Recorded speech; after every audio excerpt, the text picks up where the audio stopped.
What's up guys, Rich Duper Bash. I'm just about to take off for run number 2 with the all-new Outcast 6S EXB RTR. This truck is a little ripper for sure. Had a blast in my first bash. It's supposed to hit 112 Fahrenheit this weekend and about 106 or 107 today. So I'm not going to babble on too long. I just want to go over some basic tuning changes I did to this truck the other night. My hope is to get out there before it's scorching hot today. So guys, I decided to put the Outcast on a little bit of a diet. So far, I've taken off an entire pound of weight. All in all, I will say I was super impressed after the first bash with the overall handling and durability. Of course, a big part of our hobby, guys, is customizing and tuning these trucks how you see fit. I went ahead and I put on the smaller backflip LPs. I removed the tower-to-tower brace. Because I always run single 6S hard packs, I went ahead and removed this little guy right here. Basically, it's just less wire, less resistance. This actually weighs 40 grams on the scale, so it sheds a little bit of weight as well. Had a little bit of heat issues my first run. I'm still running the 16-tooth pinion that I had in, but with these backflips, the truck's definitely a lot lighter. This is pretty much the same as gearing down, going with a smaller diameter. Again, here's a side-by-side with a backflip LP versus a standard 6S backflip. I do absolutely love the 6S backflip still, guys. I really like the handling and the quick turning and responsiveness and overall plantedness of having the smaller backflip LP on here. The only breakage I had my first run, guys, is I sheared off my wing mount right between the two mounting bolts. I think that's partly because when you run the triangular tower-to-tower system here, it just basically puts a little too much torque right through here on the wing mount where this wants to actually kind of pivot with under extreme use. Because the rear chassis support braces right there on the wing mount, when this shears off, unfortunately the rear brace isn't doing anything and the tower-to-tower brace is kind of left to work on its own. So if I grab my towers and kind of pull inward, I can definitely feel just a little bit of chassis flex, which is perfect. That's exactly what I'm looking for. I just think the handling overall is a little improved when you have a little bit of flex through the chassis. The other thing I noticed after the bash is my steering was starting to go towards the end. I found that unfortunately there was no thread lock on any of the connectors here on the toe links for the steering. And unfortunately, one of these big screws had kind of backed out right on the steering plate. The bigger bummer, unfortunately, is I noticed my servo was getting really wonky. The truck was still steering, but you'll see right here what happened was it looks like these two bottom screws in the stock Spectrum, unfortunately, they stripped out in the top of the plastic casing right here. So I went ahead and just swapped in a Power HD 23 kig. It's a little bit stronger. And you'll notice a beautiful servo mount that I got from Basherqueen. So huge shout out to Kimberly. Absolutely beautiful kit, installed perfectly. It's taller than the stock one. Didn't need any servo risers. It's got aluminum posts underneath to support the carbon fiber top plate. The other thing I noticed when I was done back here at the house, I noticed that I had lost a bearing shield in my rear axle. And unfortunately, this grub screw had just a ton of thread lock on it. And despite using the torch, I just could not get it out. I think it was already slightly stripped. Basically, I ended up having to hammer out my little set pin for the hex and replace this entire axle until I can get that sucker out of there. As far as tuning changes, guys, you'll notice these nice shiny M2C Racing ZRS shock caps. I went ahead and I decided to go ahead with a bladderless setup. Right now I have 80 weight in here, but this system is super plush. The O-ring style pistons with the little slits that put pressure on the O-ring during rebound are absolute genius. I went ahead and pulled both mud guards from the front. Obviously this is not ideal if you're going in the water and mud, etc. I found through the years a truck runs a lot cooler when you have way more airflow, just kind of cutting right under the body, right over the chassis plate. As far as diffs go, guys, I'm still running the stock 10K in the front, 100K in the center. I went ahead and rebuilt my rear diff. I removed all the stock LSD plates out of there and shims and the gasket. I basically decided to go with the rear open diff. Here's a shot of ARRMA shim kit here, and it's ARA 311094. Basically, these are like 1.8 or 1.9 millimeter, almost like washers in here. Basically want to get this package if you decide you just want to go completely open diff. Personally, I just like to whip the truck into turns, and I don't really see the need to have LSD in the rear. I always switch out to these beefier, thicker Tech Joe gaskets. Shout out to Stefan Saucier out of Canada. You can find his stuff on eBay.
rough today, guys.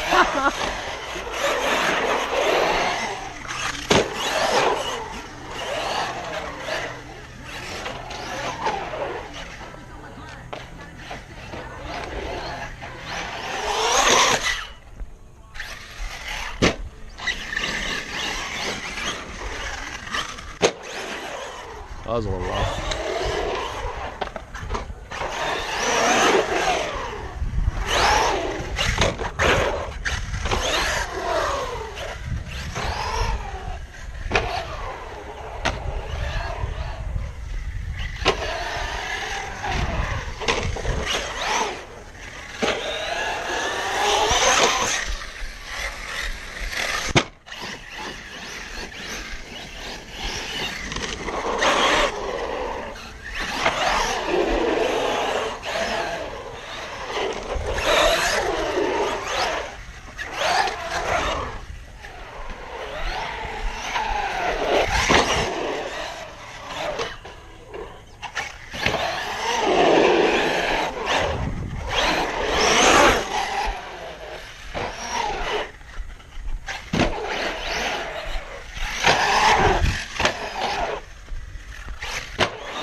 Oh dang, I think I landed right on the drain. Yep, sure did.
Oh, power just cut out.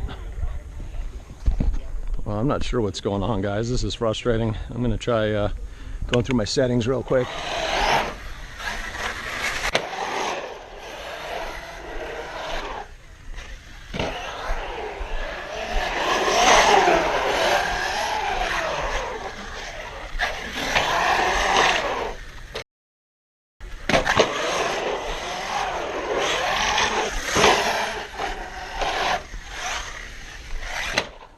Oh guys, I just ran out of power.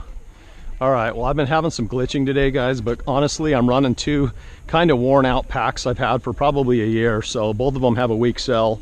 Anyway, I'm gonna end my session here, guys. It's probably about maybe 102 right now. So anyway, super impressed with this new Outcast 6S EXB RTR.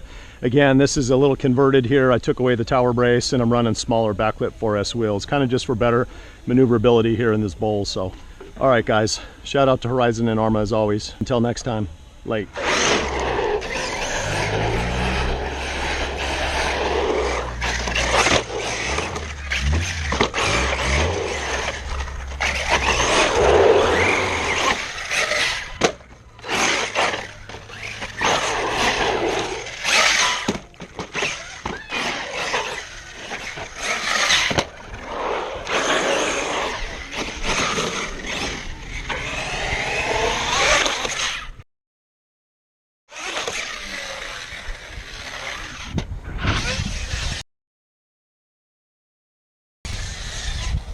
Oh, nice.